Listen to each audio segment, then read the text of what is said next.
Bien que le mode Pro permette d'ajuster pas mal de réglages, eh bien son utilisation courante n'est pas non plus très compliquée. On n'a pas besoin de se servir de tous les réglages.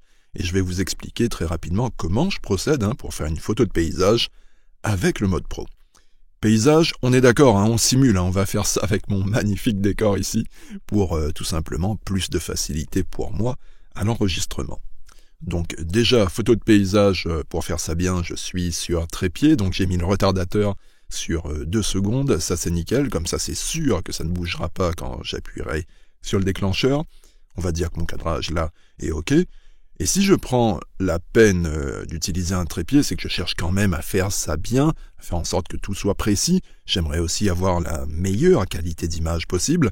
Eh bien ça passe par des ISO les plus bas possibles. Sur mon téléphone, c'est 25 ISO. En fait, plus les ISO sont bas, meilleure sera la qualité de votre photo. OK ? Une fois les ISO réglés, il y a un autre réglage qui est important, c'est le temps de pause. Là, il est en automatique, mais moi j'aimerais avoir le contrôle total sur les réglages, c'est pour ça qu'on est en mode Pro. Donc je passe en mode manuel et j'ajuste le temps de pause jusqu'à obtenir une photo bien exposée. Là, ce qui compte, c'est que la photo ne soit pas trop sombre, mais surtout, le plus important, c'est qu'elle ne soit pas trop claire, puisqu'à la limite, une photo un petit peu trop sombre, on peut toujours l'éclaircir, mais une photo trop claire, si elle est vraiment trop claire, eh bien on ne pourra pas récupérer des détails lorsqu'on la retouchera.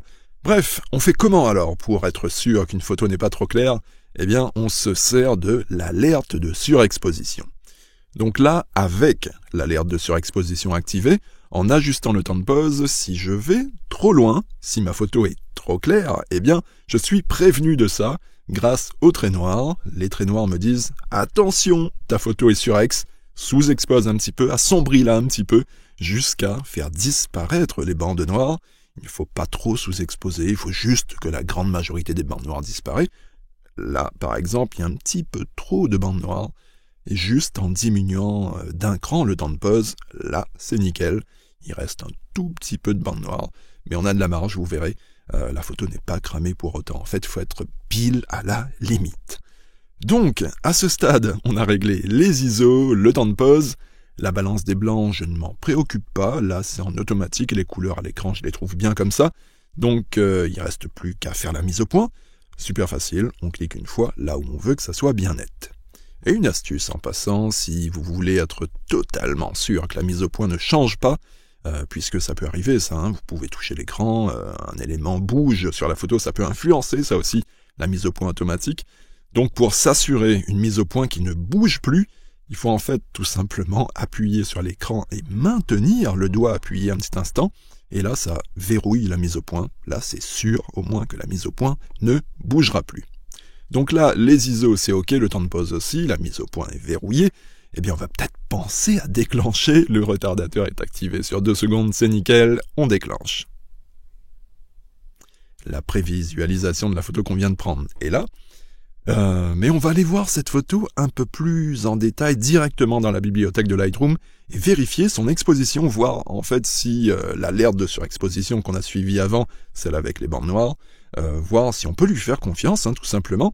Pour ça, je vais afficher l'histogramme, pour ça on appuie avec 2 doigts sur l'écran pour le faire apparaître. Et là, l'histogramme est nickel, il est proche du bord droit, mais il n'est pas non plus trop collé à l'extrême droite. Donc c'est tout bon, ça c'est une bonne base de travail pour une retouche, une photo exposée à droite, bien claire, sans non plus qu'elle soit cramée, donc ça fonctionne, utilisez l'alerte de surexposition comme je vous ai montré avant pour surveiller votre exposition. Et cette méthode de prise de vue qu'on vient de voir, en ajustant les ISO, le temps de pause, en surveillant l'expo, en bloquant la mise au point, etc., eh bien cette méthode, c'est exactement la même que celle que j'ai utilisée pour réaliser cette série de photos. Ici, concernant l'exposition, c'était le même principe. J'ai utilisé des ISO les plus bas possibles pour avoir la meilleure qualité d'image. Et ensuite, j'ai ajusté le temps de pause pour obtenir une photo bien claire, mais pas cramée. Toujours on joue sur cette limite, en utilisant exactement la même technique que je vous ai montré avant avec l'alerte de surexposition. Et là, d'ailleurs, l'histogramme nous montre bien que la photo est parfaitement exposée, bien lumineuse. On a là clairement une excellente base pour la retouche. Une retouche d'ailleurs que je me suis amusé à faire directement sur le terrain, c'est ça qui est top. Quand on shoot au téléphone, on peut retoucher ses photos un peu partout. Ça c'est franchement super cool. Et pour cette photo, niveau traitement, je me suis pas embêté non plus, j'étais en vacances, tranquille à Cassis, j'étais là pour profiter. Donc sur cette photo, je lui ai mis tout simplement un petit coup de preset pour bien faire ressortir les couleurs.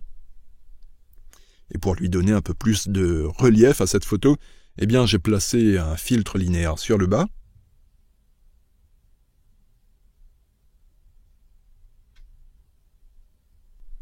Une zone que j'ai assombrie ensuite en jouant sur l'exposition.